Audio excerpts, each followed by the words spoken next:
Hello नमस्कार दोस्तों, स्वागत है आपके अपने YouTube चैनल वास्तविक क्लास में। तो आज हम पढ़ने वाले हैं इतिहास, और इतिहास में पढ़ने वाले हैं वेद। तो सबसे पहले बता देता हूँ आपको कि वेदों की संख्या कितनी होती है। तो सबसे पहला क्वेश्चन यहीं से पूछा जाता है, वेदों की संख्या कितनी होती है। सबसे पहले आपको बता देता हूँ कि वेदों की संख्या 4 होती है, ठीक है। और आपसे दूसरा क्वेश्चन पूछा जाएगा कि वेदों का सही क्रम क्या है। तो सबसे पहले आपको बता देता हूँ कि पहला वेद है अपना ऋग्वेद, ठीक है। वेद 4 होते हैं, सबसे पहला वेद होता है ऋग्वेद, और सबसे पुराना मतलब पहला वेद होता है ऋग्वेद। दूसरा होता है अपना यजुर्वेद। ये वेदों का सही क्रम बता रहा हूँ मैं आपको, पहले ऋग्वेद आता है, उसके बाद यजुर्वेद आता है। तीसरे नंबर का वेद है आपका सामवेद, तीसरे नंबर का वेद सामवेद। और चौथे नंबर का वेद है अपना अथर्ववेद। ये वेदों का सही क्रम है, पहले ऋग्वेद, उसके बाद यजुर्वेद, उसके बाद सामवेद, उसके बाद अथर्ववेद। वेदों की संख्या टोटल 4 होती है। सबसे पहले मैं आपको पढ़ाने वाला हूँ ऋग्वेद, ठीक है।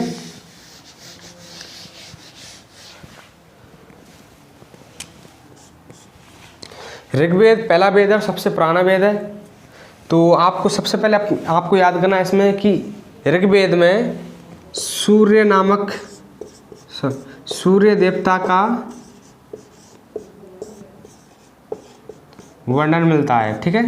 ऋग्वेद में सूर्य देवता का वर्णन मिलता है, पहला टॉपिक याद करना। दूसरा है आपका कि जो अपने जो गायत्री मंत्र है, गायत्री मंत्र, ठीक है। गायत्री मंत्र ऋग्वेद से ही लिया गया है, ठीक है। और गायत्री मंत्र की रचयिता थे विश्वामित्र,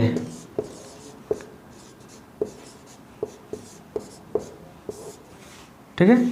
गायत्री मंत्र की रचना की थी विश्वामित्र ने, और ये गायत्री मंत्र है जो ऋग्वेद से लिया गया है। आपको सिर्फ ऋग्वेद में इतना याद करना कि सबसे पहला और सबसे पुराना वेद है।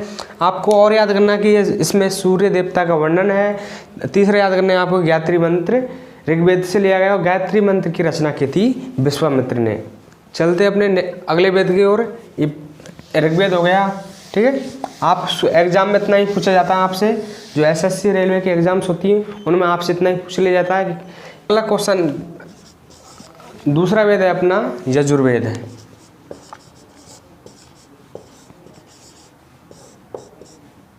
सबसे पहले इसका आपको निकनेम बता देता हूँ, एग्जाम में निकनेम भी पूछे जाते हैं बहुत बार।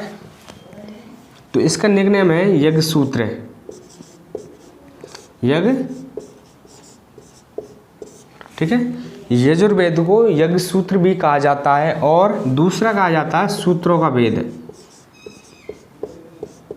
सूत्रों का वेद।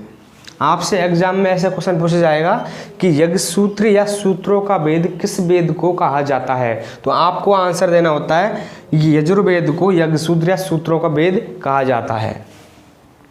और अगला याद करना आपको इसमें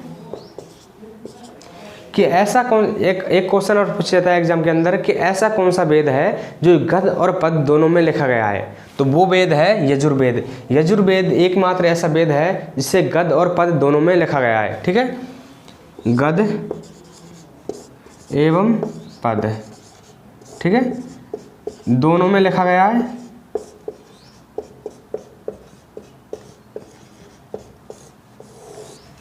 यजुर्वेद को गद्य एवं पद दोनों में लिखा गया है, और इसे यज्ञसूत्र सूत्रों का वेद कहा जाता है। यह दूसरे नंबर का वेद है। अगला है अपना तीसरे नंबर का वेद है सामवेद। तीसरे नंबर का वेद है सामवेद। सबसे पहले आपको बता देता हूं कि इसका निकनेम क्या होता है, ठीक है। तो सामवेद को गीतों की पुस्तक कहा जाता है,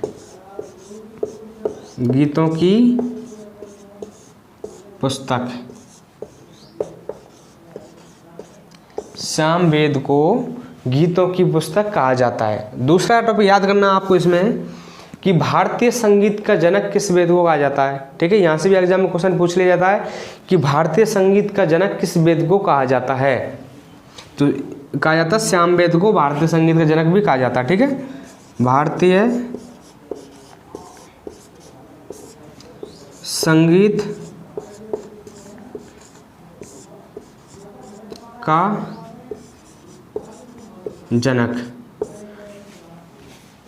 भारतीय संगीत का जनक किसको आया था? श्याम वेद को। ठीक है, और इसका निकनेम क्या है? गीतों की पुस्तक। आपको इसको याद कैसे रखना है? से हो गया शाम और से हो गया संगीत, से सामवेद, से संगीत। तो आप इसको रिलेट शब्द से शब्द रिलेट करके याद कर लेना। ठीक है, आज का अपना लास्ट का वेद है अथर्ववेद। जो चौथे नंबर का वेद है अपना वो है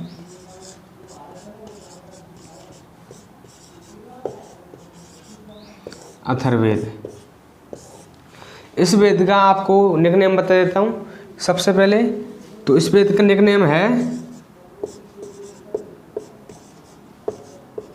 ब्रह्मवेद।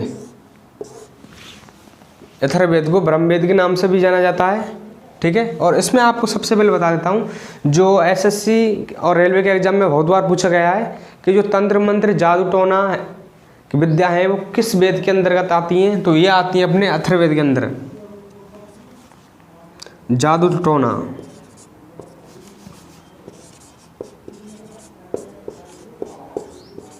जादू टोना, तंत्र मंत्र, शादी विवाह,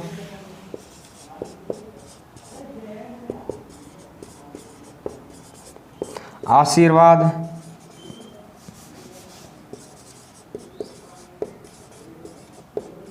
ये सारे सामाजिक अपनी क्रियाएं हैं वो सारे के सारे अथर्ववेद के अंदर आती हैं। ठीक है, तो मैंने आपको ये 4 वेद पढ़ा दिए हैं, इनको आप अच्छे से याद कर लेना। मैंने वही चीज़ आपको बताई है, वही क्वेश्चन आपको बताए हैं जो एग्जाम के अंदर बार बार पूछ लिए जाते हैं।